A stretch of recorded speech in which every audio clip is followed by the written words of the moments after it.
She answers to no one. Pink has some balls. She plays by her own rules. Alicia does what Alicia wants to do. But Pink would have to survive a reckless childhood. He started hanging out with people who were less than desirable. I was frightened to death for her. I did a lot of praying. Before she could soar to the top of the charts. She came out with a bang. I think she sold like 2 or 3 million records right out of the gate. From her high-octane love life. He's trying to race his motorcycle. She's standing there with a sign. To her death-defying stage shows. She was 200 feet up in the air with no net underneath her. Everyone was sort of hanging on the edge of their seats the whole time. The unpredictable Pink has proved she's unstoppable. She has the best kiss my attitude I've ever seen from an artist.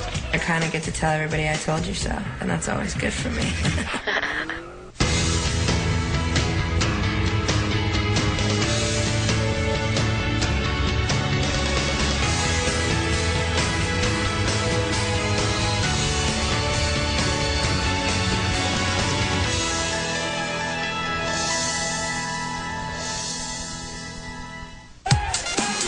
By 2001, 21-year-old Alicia Moore had 1 Grammy Award and 2 MTV Video Music Awards. Under her stage name Pink, her debut album Can't Take Me Home had gone multi-platinum. But she was far from satisfied. Pink was fresh off the heels of her first album. She didn't really feel like it represented her fully. She was essentially being missold a little bit. A lot of it was this cheery R&B, I guess, pop kind of a thing. I think her rock side really wanted to come out.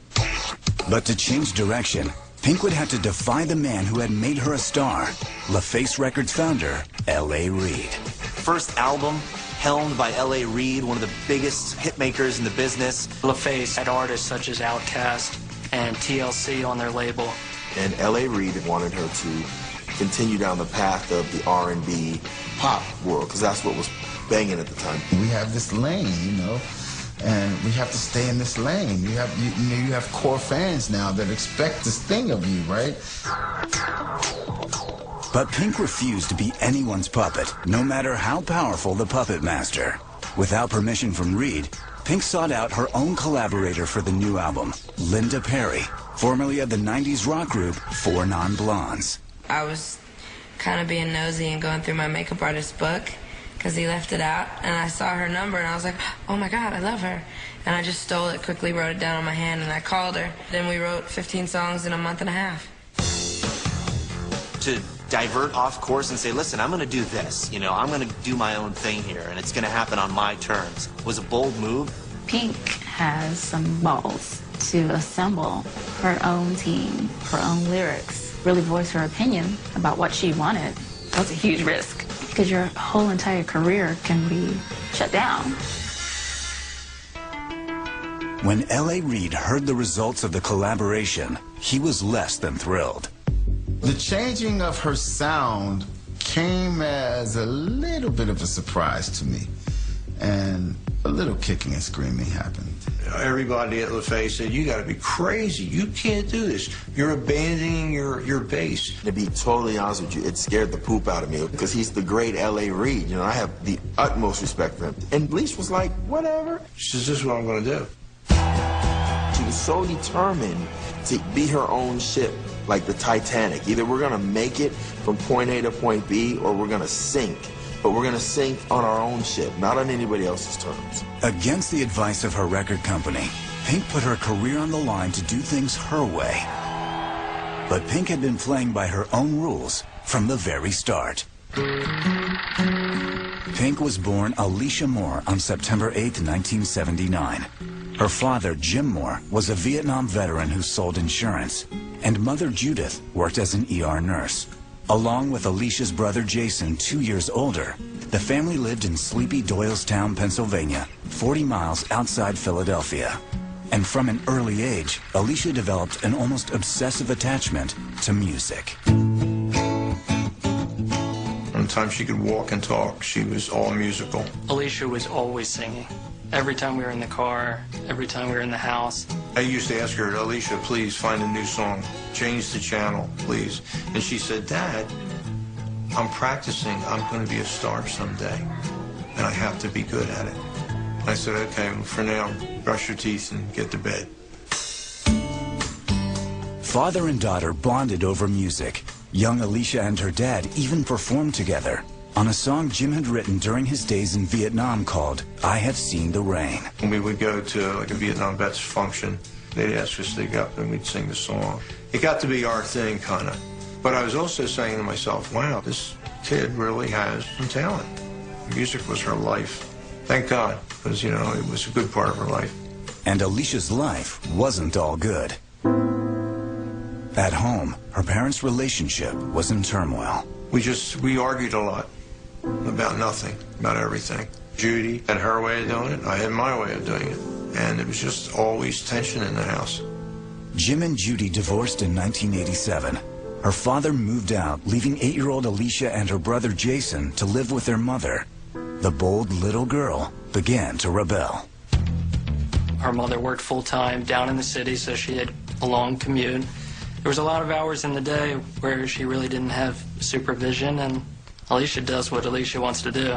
She started hanging out with people who were less than desirable. You know, before school, they would hang out in the neighborhood, they'd gather and smoke. We told them they had to leave, and she challenged us, and she ended up getting a non-traffic citation for disorderly conduct. I lived in a small town, and honestly, the police had nothing better to do than harass kids that they didn't think fit their picture of a wholesome young girl or boy. Well, one day I heard a call go out to Doylestown Township for a retail theft in custody over at the local video store. I talked to the officer later, and he goes, what do you think it was? Somebody who we have a lot of encounters with. And it was like, oh, you talking about Alicia Moore? I did steal Showgirls, I'll admit to that one, and then I took it back because it sucked. Alicia wasn't just shoplifting. She was throwing parties at her mother's house and experimenting with drugs as well. By age 12, she tried marijuana and LSD. At 13, she escalated to PCP and ecstasy and was occasionally dealing. I was frightened to death for her. I did a lot of praying. Well, truthfully, I thought she was going to be one of those teenagers who just never found a path. And in retrospect, now looking back and looking at all the people that she hung around with, a large majority of those people ended up in jail for drug use, committing crimes, assaults. At least one of those individuals died of a heroin overdose. Wow. I was not feeling too good about her future. Frustrated with her daughter's unruly behavior, Alicia's mother sent her to live with her father. But Jim Moore couldn't contain her either. By 1994, 14-year-old Alicia was sneaking out at night to explore the Philly club scene. There, she rediscovered her childhood fascination with music. Club Fever was on Chestnut Street in Philadelphia. We would go down on a Thursday night, which was techno music, but they would have a hip-hop room. It was very intimate. You could go up and talk to the DJ. She would go up there and she'd say, can I sing during your break? And he said, no, absolutely not. But iron-willed Alicia wasn't going to take no for an answer. Thanksgiving night, 1995, a large group of us packed into her brother's Camaro, went down to the city. We probably got to the club around 11 o'clock. It's absolutely packed. And as the night was starting to wind down, it was probably 4 o'clock in the morning, maybe even later. She picks up the microphone and asks the DJ if she could sing some Mary J. Blige. Finally, he said, oh, okay, go ahead, do it. You know, sing for this one time. It's a mostly black crowd, and here's some white blonde-haired girl from the suburbs getting up to sing. And it's not a regular occurrence for people to get up and sing at Fever. And she got up there and she started singing. All the heads turned. I was like, wow, who is this? You know, she's tremendous. Someone took notice and asked her to come back the next night, and she could sing on the big stage. Club Fever didn't just give Alicia a platform for her budding talents. For the wayward teen, it provided a much-needed sense of direction. She put drugs behind her and started getting serious about music. In the mid-90s, she became a familiar face on the local dance music scene. And in 1995, she was invited to join Sharon Flanagan and Chrissy Conway in a Philly-based trio called Choice. They had lost their lead singer, and the two managers at the time said, over the phone, sing me a song. So she sang them a song over the phone, and they said, okay, you're good to go. Choice's chemistry clicked, and the trio recorded a demo that found its way to Atlanta and one of music's biggest hit makers. I was walking down the hall in the office, and one of the assistants was playing a demo tape. And by chance, I walked in and said, what is that you're listening to? And she said, Choice. And I was like, who is Choice? She was like, you know, 3 girls from Philly, you know, white girls. I was like, really? Because they didn't sound white. And then she showed me their picture. And I said, oh my God, can you get them here? And that's where it all began. 2 days later, Choice flew to Atlanta for their big audition. She was excited. She could see that an opportunity was laid out in front of her. They came to my conference room and they sang for me. And all 3 girls were really talented. But this girl, Alicia, just really stood out. So I signed them. I signed all 3 of them. Choice spent the next 2 years living and recording in Atlanta. Her and the Choice girls became family. And it was the 3 Musketeers. First time out of the house, living in an apartment with 2 of her best friends. She had a very good time. In 1997, the trio got the chance to showcase their talents at the annual LaFace Company Christmas party.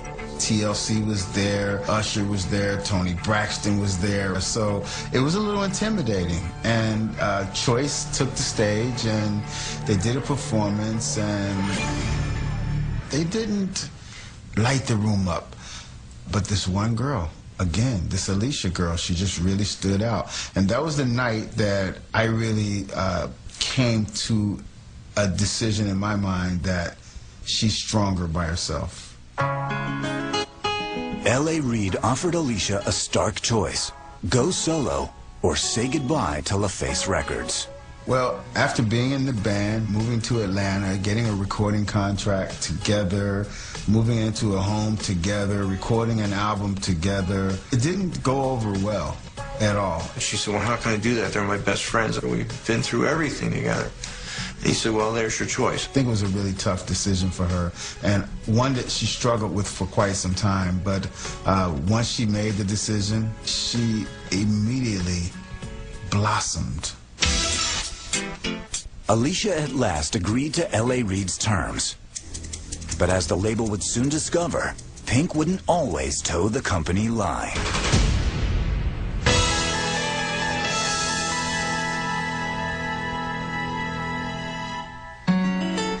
By the age of 16, Pink had harnessed her reckless energy and embarked on a career in music. L.A. Reid, the influential co-founder and president of LaFace Records, had signed her to a deal as part of an all-white R&B trio called Choice.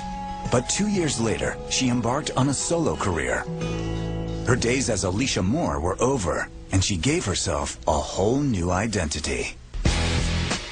Reservoir Dogs was definitely one of Alicia's favorite movies. And there was some Mr. Pink in there.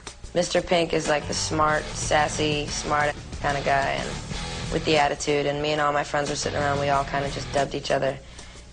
And they picked me for Mr. Pink. Well, I was kind of shocked. I was more shocked when she walked in the house with pink hair. I think if I remember correctly, I said something like, what the hell did you do to your head? But the brash new look and brand new name were just the beginning. L.A. Reid began crafting a bold sound to match her colorful image. At the time that Pink's career was launched, it was the heyday of our most recent pop explosion that was Britney Spears and Christina Aguilera. Clean, kid-friendly music. And it would be played on the radio 24 hours a day, 7 days a week. I wanted her to be a little different than them. I wanted her to have more of an urban edge, to really sort of set them apart. But for the headstrong Pink, recording with a powerhouse like L.A. Reid was an eye-opening experience. Reid controlled every aspect of the creative process, from choosing the songs to hiring producers. So you're someone like Pink, you're 20 years old, he signs you to a solo record. You kind of have to do what he what he says. Your vision has to somehow come together with his vision, because you don't have much say. When you're in this business and you enter, you follow suit and you pay your dues. And sometimes producers can be very influential about what things should be musically. And you listen and you follow because you don't know everything. I didn't know that singing was like 5.5% of the whole thing. I didn't know that there was business involved. I didn't know that there was politics, which there's a whole lot. She might have been disillusioned by the process, but Pink's debut proved Reed's instincts were right. She came out with a bang. I think she sold like 2 or 3 million records right out of the gate. If L.A. Reid touched it, it turned to gold. The shrewd judgment of L.A. Reid had helped turn Can't Take Me Home into a hit record. Captivating videos for tracks such as There You Go and Most Girls made Pink a favorite with the MTV set. TRL had a massive impact on Pink. To be a hit on TRL in the 2000 era, you know, it was a big deal. The kids loved Pink at TRL. I mean, she always got a big, huge reception. People outside would wait for her for hours. Pink had arrived. The following year, she was tapped for an all-star remake of LaBelle's 1974 classic, Lady Marmalade. It was an opportunity for added exposure, but she'd have to share the spotlight with 3 other stars, Christina Aguilera, Lil' Kim, and Maya. In the studio recording Lady Marmalade, there was definitely competitive energy. Who's going to have the biggest part? Who has to go first? We're all 4 different personalities and different kinds of recording artists. When I first walked on the set, I thought it was going to be like World War III. I do remember one instance between Pink and Christina being in rehearsal. And I remember her giving Christina like a bear hug and then putting her in a headlock. And I thought it was cute, you know, and very playful. I don't think Christina took that as so lightly as we did. You know, Kim and I are in the corner laughing. I think it was Pink's way of just breaking the ice. But the session wasn't all about clowning around. When she stepped to the mic, Pink was all business. She hadn't really expressed herself vocally in the full range of her vocal ability up until that point in her career. So I think that was a great challenge for her. You know, I think everyone expected Christina to sort of own it because of her voice, but when Pink comes blasting in with her vocals, it was amazing. Pink didn't just rise to the occasion musically. She held nothing back in the video either. I remember jumping into wardrobe the day before the video shoot, which was really nerve-wracking. I mean, they're putting us in panties, they're putting us in booty shorts, and the choreography is really revealing, and you basically have to flash your crotch. I remember Pink being a little uncomfortable at the time and making all kinds of comments about being in these booty shorts and being overly sexy. Nowadays, you have girls in bikinis like nothing. But back then, it was pretty new to just wear underwear on stage. There was this overtly sexual thing going on with Pink that she really, I know she was a little uncomfortable with it, but I feel like she held her own, not only with Christina Aguilera in the vocal department, but also in the sexy department, which is pretty important too. When the single hit the airwaves on March 27, 2001, Lady Marmalade was an instant success. It earned Pink and her peers the industry's highest honor, a Grammy Award for Best Pop Collaboration with Vocals. When we accepted a Grammy, we were all screaming backstage. I still couldn't believe it when we got on stage. It was definitely a moment to remember. Pink had already established herself as a pop star. Lady Marmalade took it to another level. For the fiercely independent girl from Pennsylvania, the accomplishment was bittersweet. I do remember her being happy and being appreciative, but at the same time, I think it challenged her and it pushed her to create something amazing on her own. Lady Marmalade was a group effort. Pink's debut album was orchestrated by L.A. Reid. Now 21-year-old Pink wanted to succeed on her own terms, even if that meant defying the man who'd made her a star.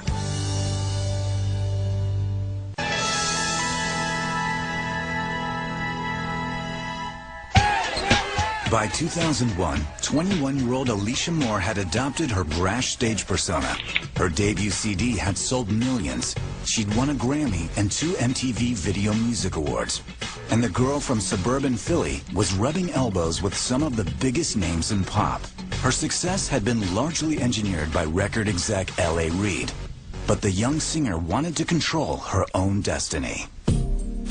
She kind of did the pop album, the first one, kind of just to get in, you know, and to find herself, you know, and to be like, okay, I sold my 2 million records, but I could tell, even when I met her, there was something missing. For her follow-up, Pink hoped to break out of the pop R&B mold, but she needed an accomplice. Unbeknownst to her label or Reid, she cold-called an unlikely collaborator, the former frontwoman of 90s rock group 4 Non Blondes, Linda Perry. She was one of her idols growing up. A strong female presence that Alicia really relates to. Linda Perry at that time wasn't a proven songwriter. She didn't have much of a track record in terms of producing artists or writing songs for artists. But Pink, I think, saw something in Linda Perry. I think Linda was Pink's Janis Joplin. And Linda was everything rock and roll. From the tattoos to the, it's no secret, you know, Linda had more hot chicks than all of us. Perry helped Pink explore a more hard-edged sound, and she encouraged the 21-year-old to dig deep inside herself for songwriting material. Linda was coming from a place where she'd sit down at the piano and build a song. Like, I'm not thinking about this being a hit, this is from my heart. And so Pink was yearning for that connection. Linda brought out some of the best music that Alicia has to offer. I remember the first time she picked up a guitar and started playing it, I was like, wow, I mean, so much energy into those chords. And Linda had a lot to do with that, you know. The pair emerged with 15 rough demo recordings. The new material was infused with rock and inspired by Pink's dark childhood. Largely absent was the bubbly R&B that had made her debut a hit. She'd gone behind L.A. Reid's back to forge a new sound, and now she was faced with a daunting task: persuading him to let her record them. Alicia was like, I don't care, I'm gonna do this. I'm going to New York, and I'm gonna tell him this is what I'm gonna do. I was a little rigid, and she was kicking me and screaming the whole time. Though Reid disapproved of Pink's new direction, he allowed her to enter the studio and give the songs a try. It wasn't until recording was complete in the summer of 2001 that he changed his tune.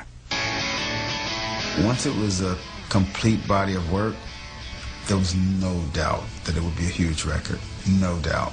So our fights were all during the making of, but once she was done, I thought it was a masterpiece. Misunderstood was released in November 2001, and its lead single, the good time anthem, Get the Party Started, was an instant hit. I think Misunderstood made her a superstar. 14 times platinum around the world. It's a huge success, huge record. Like, unheard of. I think it was also a validation point for her, too. She really turned a corner on who she was, who she wanted to be, how she was going to play the game from now on. I kind of get to tell everybody I told you so, and that's always good for me. I like that kind of stuff.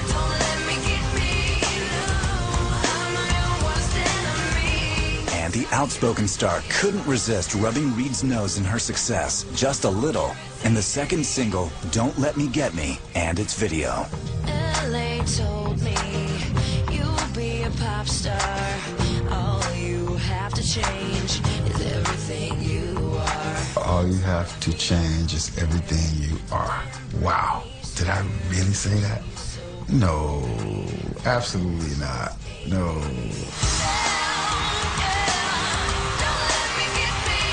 It was a lighthearted poke at LA trying to be a record exec. It's like, what was harm in that? I was tickled. I loved it.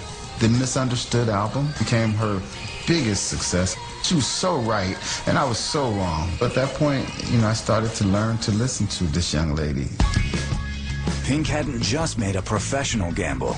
Misunderstood was emotionally risky as well. The deeply confessional song Family Portrait revisits her tumultuous upbringing. First time I heard her sing that, I cried. It absolutely killed me because I heard this kid screaming out, "Help me." It was just a very articulate way of expressing the pain that I knew she had gone through. She can emote and sort of cry on a record while lyrically saying that she's, you know, tough and raw.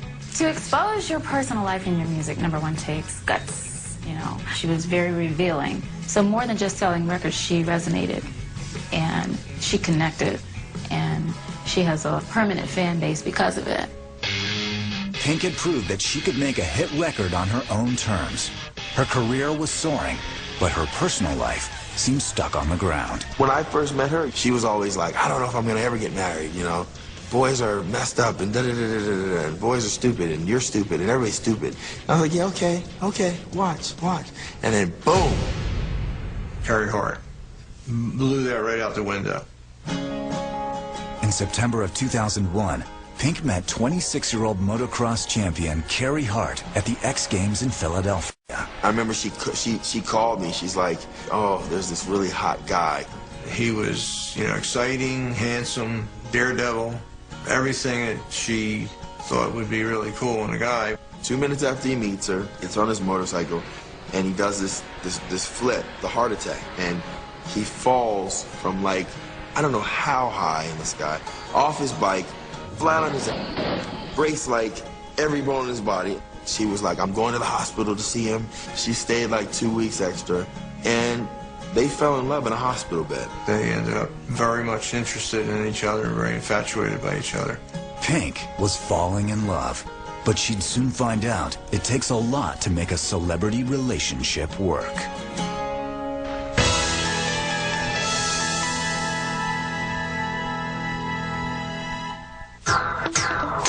By 2002, 23-year-old Pink was a platinum-selling singer, but she refused to be a prefab star.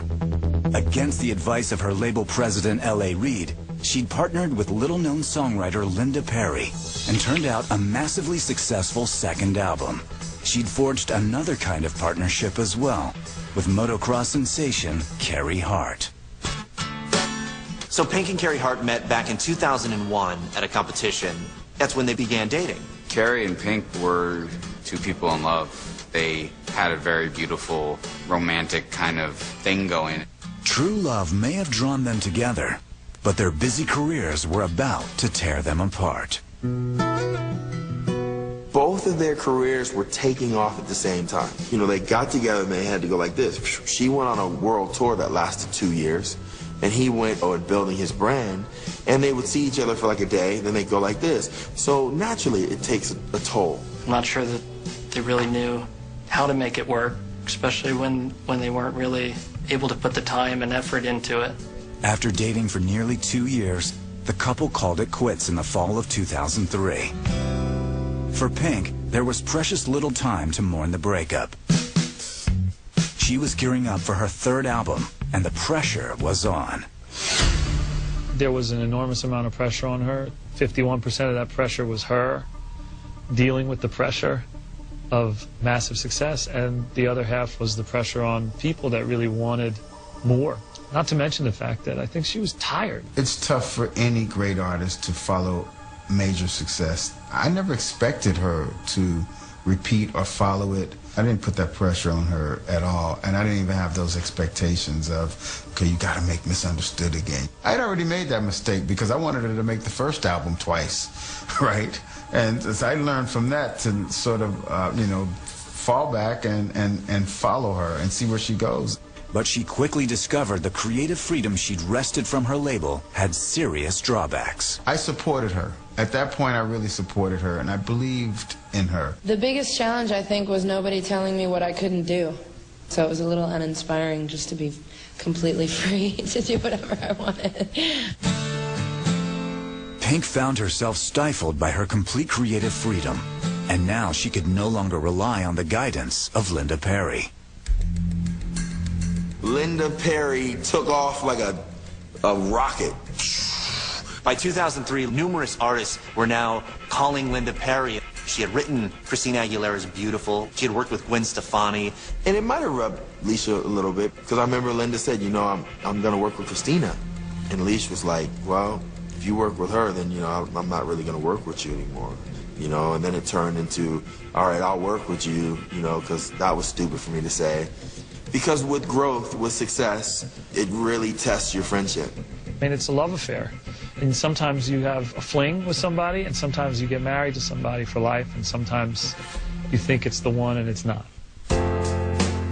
Perry and Pink managed to complete 3 songs together, but the magic of the Misunderstood sessions was gone. When Try This arrived in November of 2003, expectations were high. But with sales of only 2 million albums worldwide, it didn't approach the runaway success of Misunderstood. The songs didn't connect with fans the same way the previous album did. Overall, she had a couple hits off the record, but a lot of people feel like it didn't meet their expectations. By 2004, Pink's career had taken a downturn, and her love life wasn't faring much better. She was briefly linked to Motley Crue drummer Tommy Lee, and was rumored to have shared a kiss with Terminator 3 actress Kristana Loken. But she always kept a flame burning for one man, Carey Hart. It's sort of like if you took like a rubber band and you pulled it apart, and the farther apart you get, the faster it's going to come back together. They stretched themselves apart. When it was time to come back together, they went for it. Finally, in 2004, Pink and Carey reconnected, and their relationship escalated quickly. He had proposed to her several times, and she kept saying no, but she was scared to death. And she said to me one time, she says, "Dad, do you think Carey will ever ask me again to marry him?" And I said, "Why?" She said, "Well, I really love the guy, and I want to marry him." Typical of Pink, she decided to take matters into her own hands. On June 26, 2005, Carey was racing in the Mammoth Lakes, California Pro 250 Finals, and Pink turned up to cheer Carey on. He was at a race. She writes on this big racing board that they have. They usually show you got so many laps left, and she puts on there, "Will you marry me?" He almost crashes. Like, how rude. He's trying to race his motorcycle, and she's standing there with the sign. And he kept going because he thought it was a joke. Well, she wrote on there, "I'm serious." And then he saw that, and he came across. He swerved off the track and rode over to her to tell her yes, which I thought was really, really sweet. When I found out Alicia proposed to Carey, I was not very surprised. Alicia never does things the way they're supposed to be done. Damn it, you're going to marry me whether you like it or not. Okay, I'm ready. Forget about you. Carey Hart and Pink were engaged. But if they thought a long-distance love affair was tough, they had no idea how hard it would be to sustain a celebrity marriage.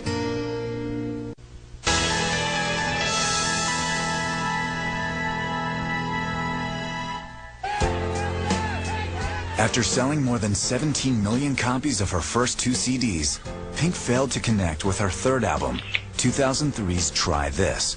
And in 2004, her guiding light, L.A. Reid, left LaFace Records. Her career might have been in a slump, but her personal life was in high gear after she reunited with motocross champ Carey Hart. By 2006, Alicia Moore was happy, and she let fans know it on her 4th album, I'm Not Dead. At the beginning of the record, I was like, I don't know if I have anything to say. I don't know if I can do this. And then 45 songs later, they're like, okay, that's good. You can stop there. She's kind of like a faucet. You know, when it's on. It's like, I'm Not Dead as a whole. It's like the faucet was on. And for Pink, who thrived on confrontation, the album provided another opportunity to go toe-to-toe with her record label. Pink always sort of finds herself in a dilemma or a struggle. On I'm Not Dead, Pink's dilemma was that she really wanted to put out Stupid Girls, and the label was afraid. Stupid Girls is a spotlight on the cartoon imagery of women in the media. The celebrity, glam squad, self-indulgent, mega it girl. And Pink had some specific it girls in mind. Though she didn't call them out by name, her targets were publicity-hungry tabloid cover girls. I remember hearing the record company saying, America loves these girls. And we were like, they do? And she just says, this is what I think, this is me. If you like it, great. If you don't, okay. But they were scared of Stupid Girls. And so she argued. It's kind of like a commerce versus artistry going on there. At the time, L.A. Reid had gone on to another company, so she didn't have that mentor that she could have that guns on the table conversation with. It was, I think, difficult for the new people to come in and build that relationship with her. Pink settled the dispute in her typical style by forging ahead. Despite her label's concerns, she began shooting a video for Stupid Girls. I don't think she was worried. I think she was excited because she was so clear on the vision. When we were writing the song, she was thinking about the video. I think the video represented the song, but it also represented the spirit in which the song was written. It wasn't written like, I'm going to write this serious piece about eating disorders and body image. I'm just going to call it out, and I'm going to have fun doing it. Once they saw the video, the label got the song. For whatever dilemma she was facing where they questioned it, it was out the window. The moment we had premiered it to the record label, it was like instantly chosen as the first single. I saw the video for Stupid Girls. I was cracking up. I said, she's throwing herself out there. She knows she's going to get a lot of backlash and criticism. Pink's interesting because she exists in the pop culture bubble, but at the same time, she can pull herself out of it and sort of comment and be satirical about it. Pink wasn't afraid of poking fun at her own celebrity universe. But I'm Not Dead had its serious side too. Perhaps no song was closer to Pink's heart than a hidden track called I Have Seen the Rain. She called me and said, Dad, you remember that song we used to sing when I was little, that song, I Have Seen the Rain? I said, yeah, I remember that. We have a studio available and I'd like to record it. So we went in the studio and we sang it through. It was a very poignant moment. When you listen to a father and a daughter singing together, harmonizing together, it was honest and natural. I think it was a dream come true for her dad, and I think probably the most meaningful gift that Alicia could give to her dad. 2006 would be a year full of emotional moments for Pink. On January 7th, after 4 years together, she and Carrie Hart were married at a sunset ceremony on a Costa Rica beach. Beautiful wedding, beautiful things were said. Alicia turned her reception into a karaoke party. She told everyone at the dinner table that everyone would have to sing that night. There were so many talented people there as well, and it sort of upped the ante. It was like karaoke, but karaoke on steroids. It was another level. But there was little time for celebration. In addition to racing, Hart had a chain of tattoo parlors and starred in his own reality show. Pink embarked on a world tour for I'm Not Dead. The couple maintained homes in separate cities, Hart in Las Vegas, Pink in L.A. Once again, their careers were tearing the young couple apart. And they had so much to compete with. You know, their own two schedules, and he had to be here, and a lot of times she would say, well, can't you just visit? Baby, I got to be over here, and I can't. And there was so much pressure on both of them all the time. You have to be around each other and not see each other once every 6 weeks or once every month. It's very difficult for any two people to have a real deep connected relationship when one person is on an airplane and another person's on a tour bus. There were two people passing in the night. He was going this way, she was going that way. That was their relationship. It was difficult. Eventually, the strain proved too great. On February 14th, 2008, after just 2 years of marriage, Pink announced her separation from Carrie Hart. But soon Pink would find a way to turn her heartache into a hit song.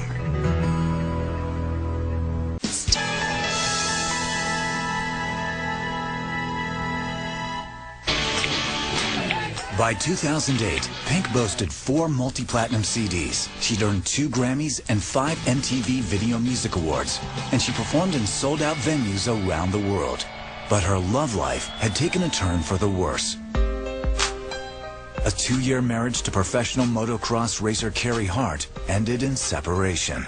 Instead of suffering in silence, 28-year-old Pink turned heartache into the substance of her 5th CD, Funhouse. Funhouse is sort of a little bit more about heartbreak, I guess, than any other album has been. I think the original title for Funhouse was supposed to be Heartbreak is a Mother.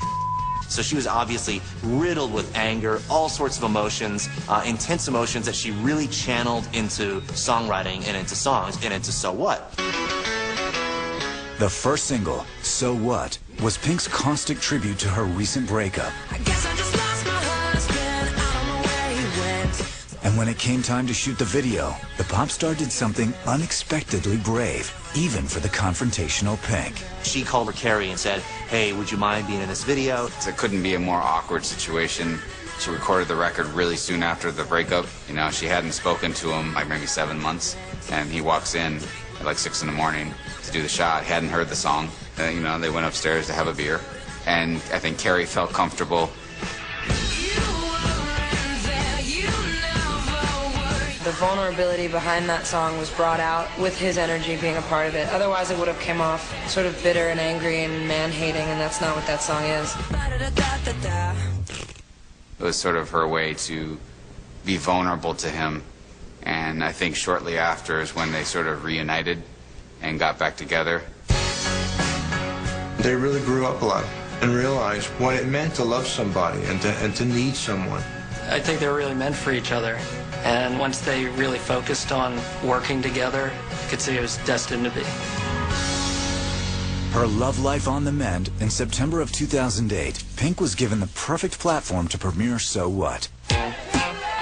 She was booked to perform the song at the MTV Video Music Awards, live at the Paramount Studios in Los Angeles, and was determined to make it a spectacle no one would forget. We walk out onto the back lot and start thinking about what can we do with her. When we walked over to this build, you know, it's a facade, obviously, and with a fire escape in front of it, and we were looking at it, and she's like, oh yeah. She's like, I'll start up there. Like, we're like, yeah, we're just trying to figure out, you know, how to get you down. She's like, what do you mean? I'm going to come down on a silk.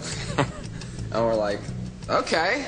Then on September 7th, it was time to attempt the daring public stunt live. I was there, standing there with her, and she's like, you're gonna love this.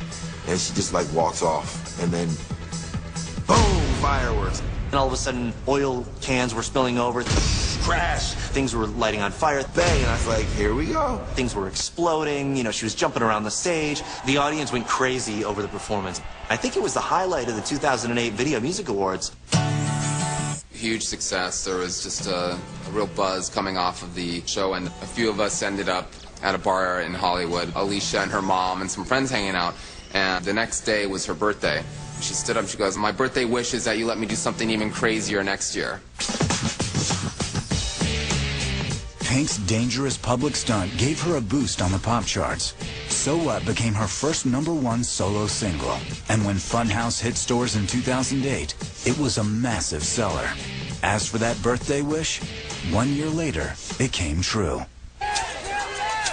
On September 13th, 2009, Pink took the stage at Radio City Music Hall in New York City for the MTV Video Music Awards, determined to outdo herself. One of the most talked about moments of the night, obviously Kanye West jumping on stage during Taylor Swift's award, but certainly Pink's performance stole the show that night. When she performed sober, it was just unbelievable. I mean, she was 200 feet up in the air with no net underneath her. She's on the trapeze. She's hundreds of feet above the audience. He came down hanging and singing live. Everyone was sort of hanging on the edge of their seats the whole time. She not only sang live, but she included art in her work. There was no dance choreography, you know. I didn't really see any huge special effects. I really appreciated the simplicity of her performance. Her voice tells a story. You know, she has talent, period. For Pink, it was just the latest in a string of daring moves. Nearly 15 years after the rebellious Doylestown team was plucked from obscurity in a Philly nightclub, Pink just keeps on pushing the envelope. Look at the evolution of this artist, from R&B, hip-hop, to soul, to rock. Her talent is amazing, of course. She's beautiful, of course. But she has the best kiss my attitude I've ever seen from an artist. And I think that's what sets her apart. She is so unique, man, so headstrong, so stubborn that it works. And she's always right. Don't give her any orders. She'll cut you a new one. I think Alicia's always going to write music. She's always going to sing music. But as much as you couldn't picture her when she was 14 or 15, she's probably going to end up with that white picket fence, a few kids running around. She's my girl. She's amazing. My style is just freedom of everything. Just rock out, have some fun.